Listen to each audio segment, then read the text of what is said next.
Me da mucho gusto la invitación que por segunda vez me hace la Sociedad Bíblica para estar en estas jornadas y sobre todo para poder hablarles un poquito de lo que es sionismo.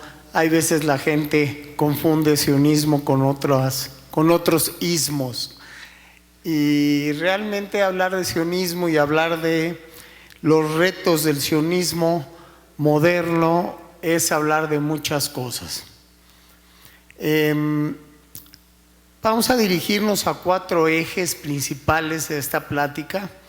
Uno sería el sionismo histórico, que viene a ser también el sionismo bíblico.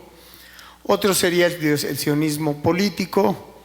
Otro es la creación del Estado judío, la Mediná, como nosotros lo conocemos, la Mediná, Medinat Israel. Y el cuarto eje, que es muy importante, que es el judaísmo de la diáspora. Los judíos diaspóricos, como un servidor, que vivimos en todo el mundo. Porque, por ejemplo, ¿alguien de ustedes sabe si hay una comunidad judía en China? Sería muy raro encontrar chinitos judíos, ¿no? Que usaran kipá, que usaran la gorra, que usaran tzitzit, que tuvieran su palio.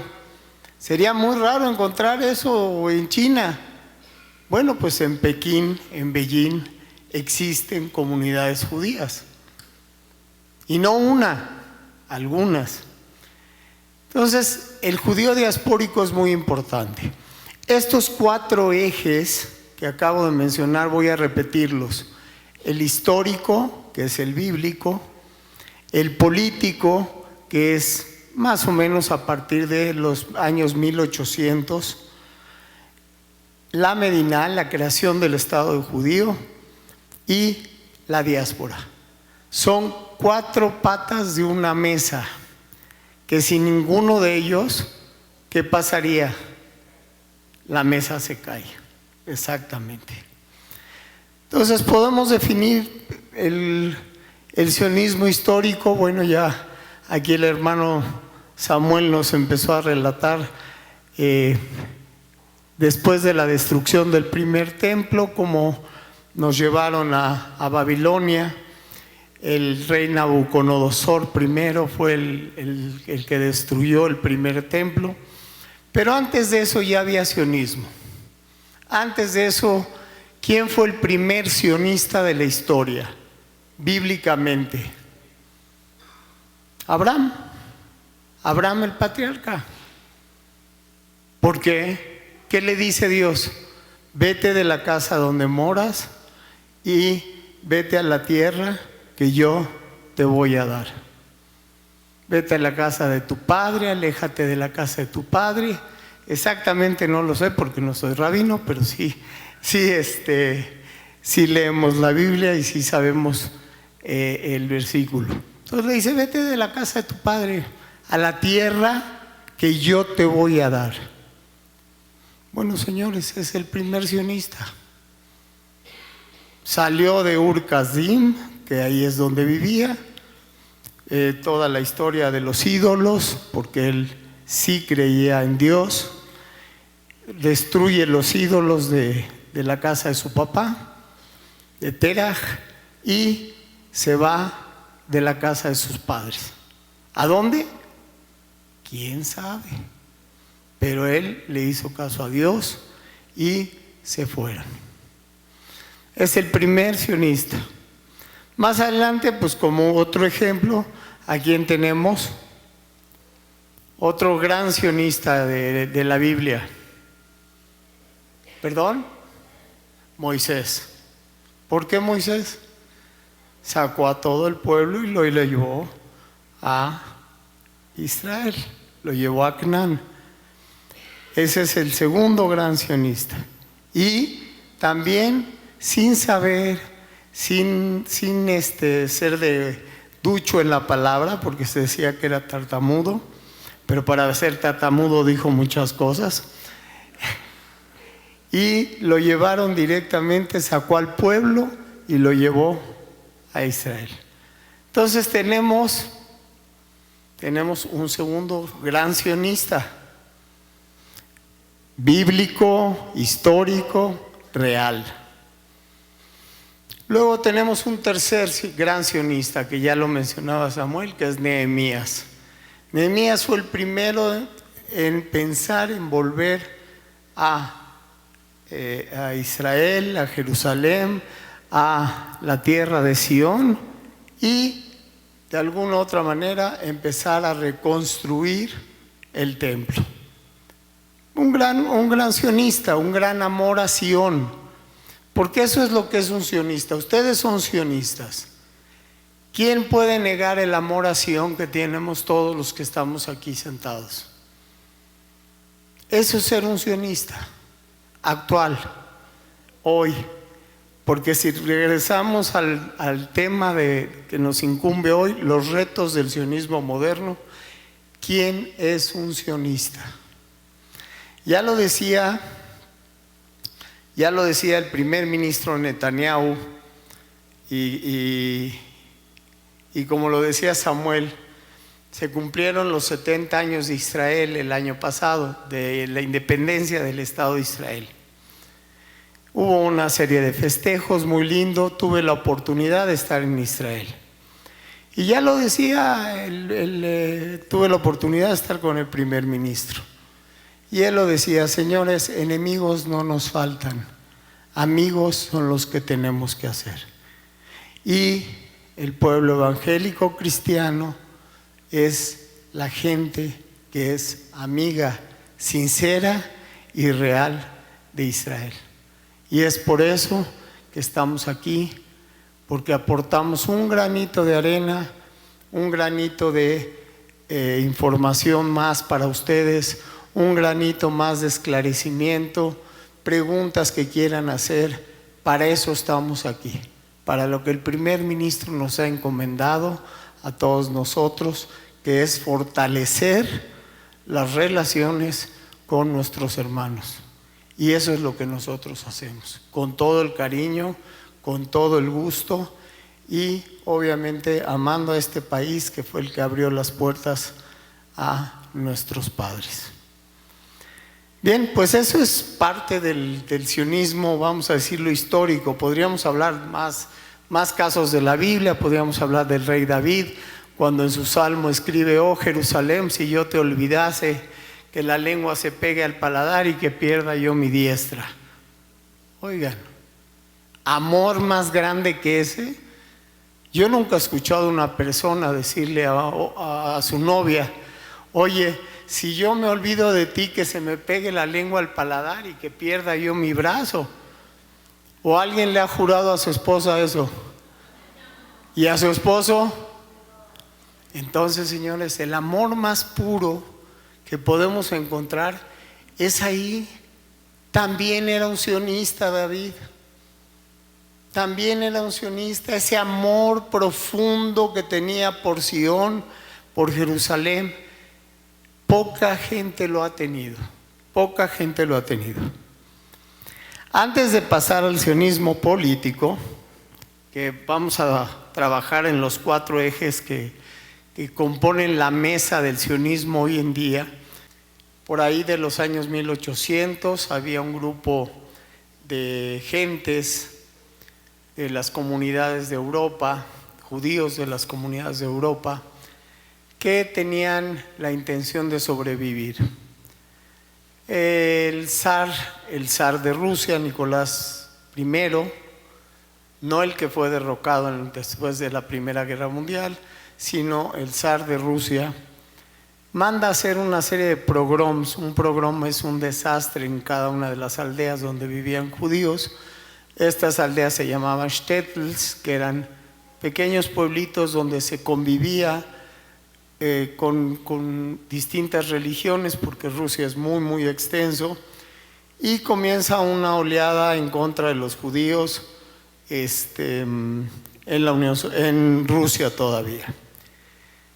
Entonces hay un grupo que se llama Jovevei Zion, que es amantes. Jovevei significa amor, viene de la palabra Ahavá. Ahavá es amor, y ellos eran Jovevei significa amantes o amorosos de Sión, Jovevei Sión. Ellos son el primer grupo real que se organiza, que llega a la tierra de Palestina y comienza a hacer asentamientos dentro de ella. ¿Por qué? Por sobrevivencia. El sionismo es un movimiento también que nace para la autodeterminación del pueblo judío. ¿Qué quiere decir? Después de tantísimos años, 3000 años de diáspora, era momento de empezar a crear un Estado judío. ¿En dónde? ¿En dónde más podía ser el Estado judío? En Israel, en Jerusalén. ¿Dónde más? Nos habían ofrecido Uganda, después, años después nos ofrecieron Uganda, ofrecieron inclusive una parte de México, ofrecieron la isla de Sri Lanka, muchos lugares, pero se rechazó. Entonces esta gente de los Jovevei Zion llegaban a Palestina, se establecían y todo iba marchando más o menos bien porque había una inmigración bastante interesante.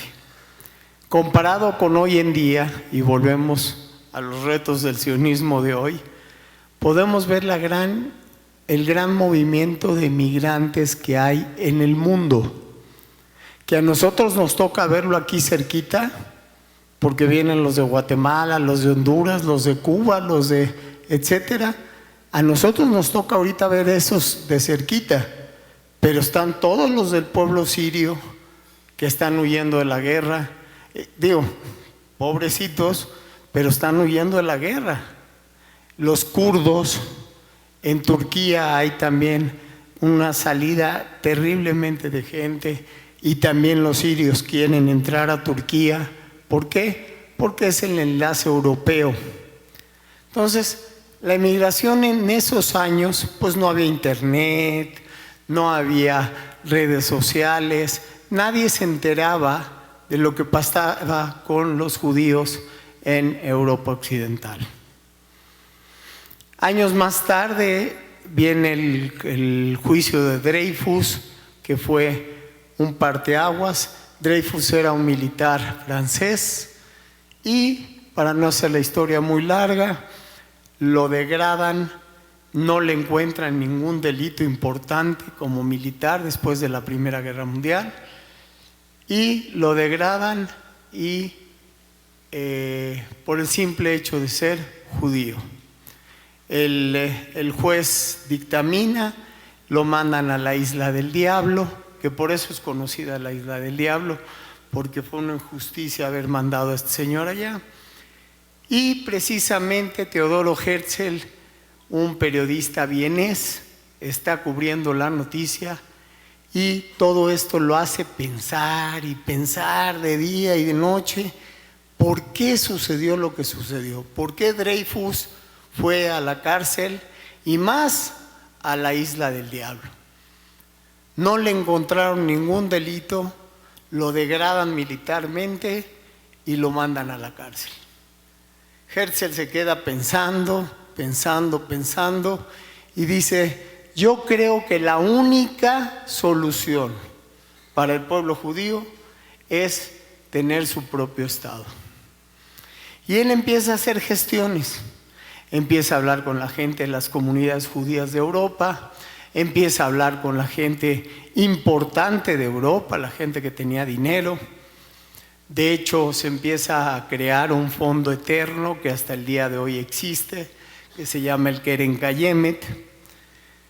Compran tierras y en 1897 es el primer congreso sionista. En este primer congreso sionista se decide, entre otras cosas, formar este fondo y además se decide claramente la formación de un Estado judío en Jerusalén como capital eterna del pueblo judío. Pues bien, desde 1897 comienza la lucha 1917, por ahí el hermano Samuel tenía razón, los números 7 son importantes. 1917, otra vez el 7, viene la declaración Balfour, ya que Palestina era un mandato británico. Los británicos habían ganado esa parte de Palestina y el mandato era británico. Pues viene una declaración en 1917 donde, y se llama la Declaración Balfour, que era el ministro de Relaciones Exteriores de Inglaterra, donde viene y dice: la reina de Inglaterra ve con buenos ojos la formación de un Estado judío en Palestina. Así de claro, así de fácil. Esta declaración, cuando se hace patente, vuelvo a lo mismo, no había redes sociales, no había internet, no agarrábamos el teléfono y veíamos noticias como las vemos ahorita, que todavía no pasa la noticia, pero ya la sabemos. Y bueno, de aquí a que se empezó a esparcer la noticia, pues mucha gente, muchos judíos, sobre todo de Europa, empiezan a emigrar a Israel con este permiso aparente de migración que tenían por parte del mandato británico. 1947, otra vez el 7, viene una votación en la ONU, ya después de muchos conflictos que había en Palestina. El mandato británico ya no podía tener tantos conflictos dentro de la misma Palestina, los árabes, los judíos, ya había problemas desde ahí.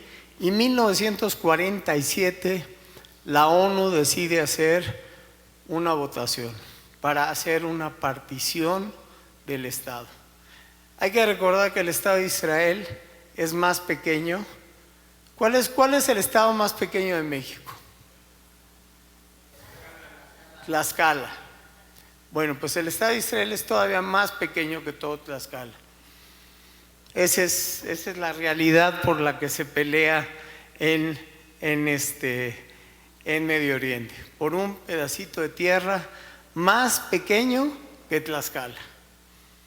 Y bueno, viene la votación de la ONU, los países ya votan, después de la Segunda Guerra Mundial, obviamente, y se crea la partición del Estado judío, un Estado palestino.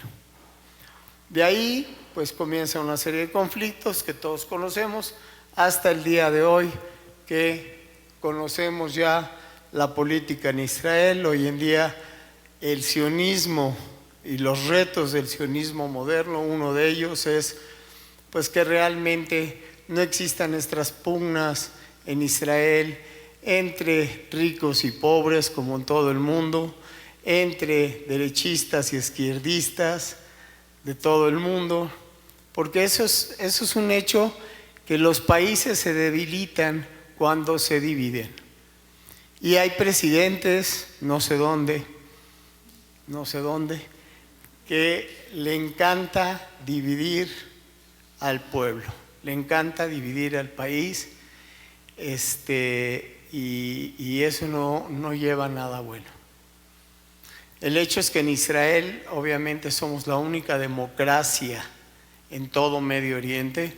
No hay ningún otro país donde se pueda votar. Bueno, inclusive hay 2 partidos árabes dentro del gobierno, para que vean ustedes cómo es la democracia israelí. 2 partidos árabes, aunque sean pues enemigo, pero no es enemigo, son ciudadanos israelíes que tienen y se organizan y tienen su propio partido. Son 2 partidos árabes y tienen lugares dentro del Parlamento, o sea, imagínense la Cámara de Diputados, y aparte de Morena, PRI, PAN, esto, el otro, hay un partido, Frente Popular Socialista, no sé, algo que no se pudiera ver en México, o Frente Popular Guatemalteco, ¿no? Porque ahora ya son muchos los que viven acá. Entonces, ese es más o menos como se vive de alguna manera el sionismo político. ¿Qué hay que hacer? Hay que unificar. Vienen elecciones nuevamente en septiembre. Se pretende unificar nuevamente el Estado de Israel, o sea, los partidos de derecha, de izquierda, y las diferencias que siempre van a existir entre pobres y ricos. Sabemos de la tecnología en Israel, sabemos que la gente que ha vendido tecnología le ha ido muy bien.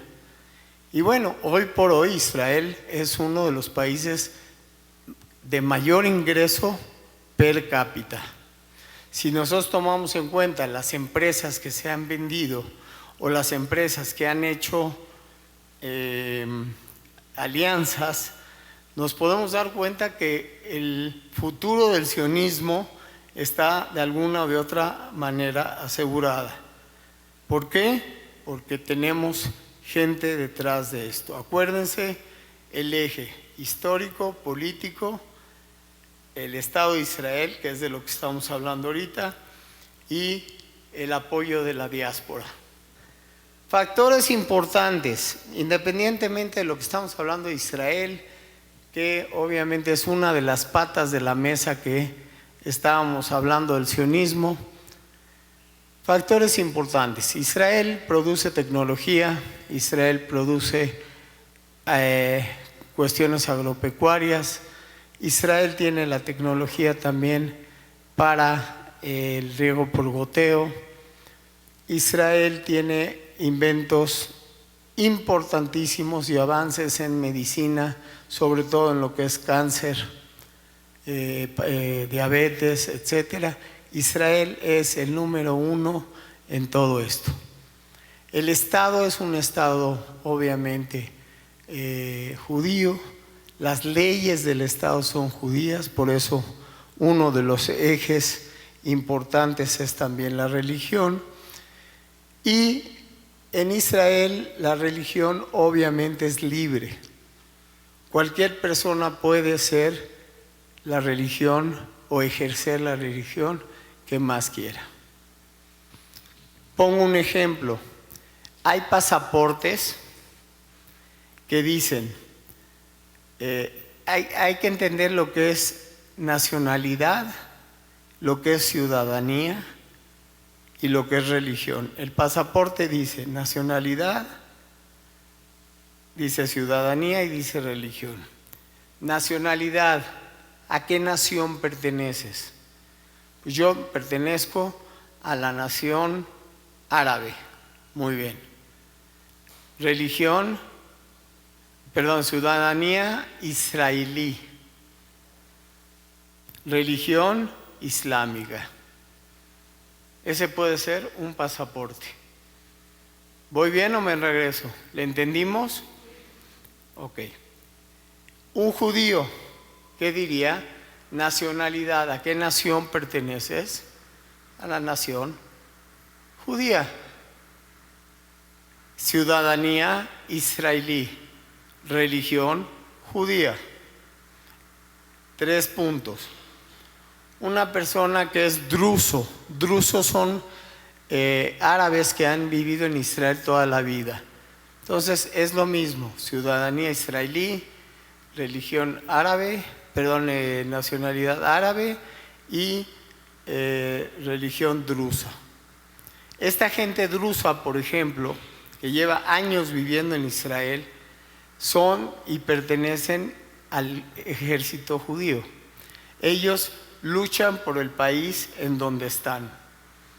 Y eso es muy, muy importante hoy en día. ¿Por qué? Porque demuestran la fidelidad a su tierra, a su hogar. Están establecidos ahí desde hace muchísimos años los drusos y de verdad son de lo mejor del ejército de Israel.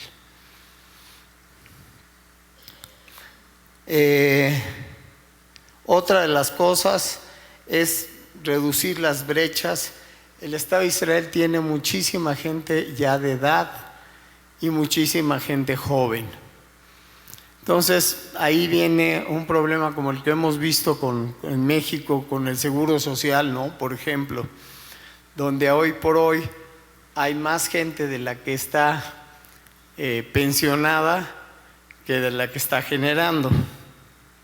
Debería ser por lo menos igual. En el Estado de Israel por lo menos es igual la gente que genera con la gente que recibe. Aquí en México desafortunadamente somos menos los productivos y más los pensionados. Y eso a la larga, señores, va a ser un problema muy serio en este país. Cuando le digan a alguien que va por su cheque y no hay cheque. Y eso va a ser, de verdad, a la larga o a la corta o a la mediana, va a ser muy, muy triste. Perdón.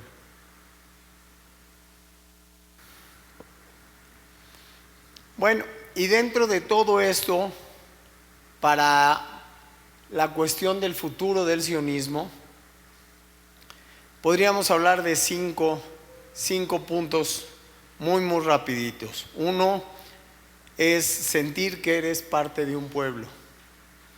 Si tú eres sionista pero no te sientes que eres parte de un pueblo, pues el sionismo es como predicar en el desierto, ¿no?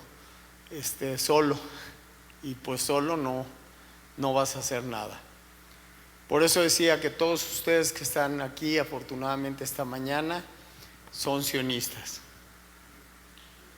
Luego, sentir que eres parte de una religión, no importa qué religión sea, judío, cristiano, evangelista, católico, etcétera. Pero sentir que eres parte de esto y gracias a Dios estás con el alma, el corazón, con Israel. Y no nomás con el alma y el corazón, mucha gente cristiana evangelista ha ido a Israel y se queda a vivir en Israel. Y se queda a trabajar la tierra. Y se queda a muchas cosas. Eso es algo muy, muy aplaudible, porque la gente sí demuestra con hechos lo que quiere hacer. Hay gente que se ha ido a estudiar con una beca, por ejemplo, gente joven, que va con una beca y finalmente decide, ¿sabes qué? Esto es lo mío, aquí me quedo. Y se quedan a vivir en Israel. El otro punto para futuro es que todos los que estamos aquí tengamos una memoria colectiva. Otra de las cosas es para el futuro, estamos hablando del futuro del sionismo. Otra de las cosas es sentir que eres parte de costumbres, no una religión. A ver, el señor de cuadros, por favor, ¿cómo te llamas? David. ¿Qué es una costumbre para ti? Una costumbre que lleves a cabo en la religión, que lleves a cabo en tu vida, que transmitas a tus hijos. ¿Qué es una costumbre?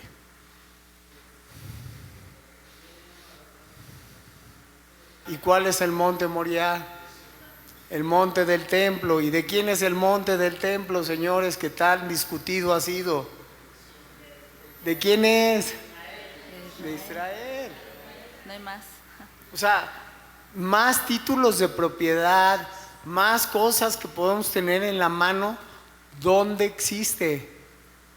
En lo que tiene aquí mi amigo Julio sosteniendo, que se llama la Biblia. Esos son los títulos de propiedad del pueblo judío. Esas son las tradiciones del pueblo judío. Y por último, como parte de este futuro de sionismo, ¿sí? Sentir que tienes una parte importante con el idioma. ¿Qué quiere decir? No solamente puedo hablar español o inglés, sino que para ser sionista necesito aprender a hablar hebreo. Esa es una parte muy importante que todos tendríamos que hacer. ¿Cómo vas a trascender de este mundo? No por el dinero que vas a dejar, no por la casa que ya les vas a dejar a tus hijos, ni la pensión a tu mujer. No, señores, vamos a trascender porque tenemos una identidad, porque tenemos un compromiso, porque lo hemos transmitido a nuestros hijos. Y ese es uno de los grandes peligros del sionismo y de todo, no solamente el sionismo. ¿Quién se queda a transmitir todo esto que nosotros creemos, sentimos y llevamos en el corazón? Otro peligro grave es el Islam. En Chiapas, señores, y aquí en la Ciudad de México ya existen mezquitas. Ya hay mezquitas donde con dinero, donde con ciertas situaciones van acercando a la gente a la religión del Islam. Y eso también es muy peligroso. ¿Por qué? Porque nos pueden quitar miembros a nosotros, miembros a ustedes, y el Islam realmente está creciendo en el mundo. Ellos están dejando al tiempo. Ellos tienen todo el tiempo. Mientras en Canadá una pareja tiene 2 hijos promedio, el Islam ¿cuántos tiene? 8, 9. Entonces, señores, en Canadá. Y en Canadá ya se dieron cuenta del peligro, pero ya no pueden hacer nada porque ya son ciudadanos canadienses. En Europa, señores, en sus propias narices, les hacen atentados a cada rato. A cada rato escuchamos un atentado de ISIS o de la Yihad o de Hezbollah. Es gente que ya vive ahí, que ya está establecida ahí. El Islam, señores, es un peligro. Es un peligro que ya está aquí en México y que es deber de cada uno de nosotros, pues tratar de combatirlo. Eso es muy importante dentro de nuestro compromiso de identidad, llevar eso muy, muy firme.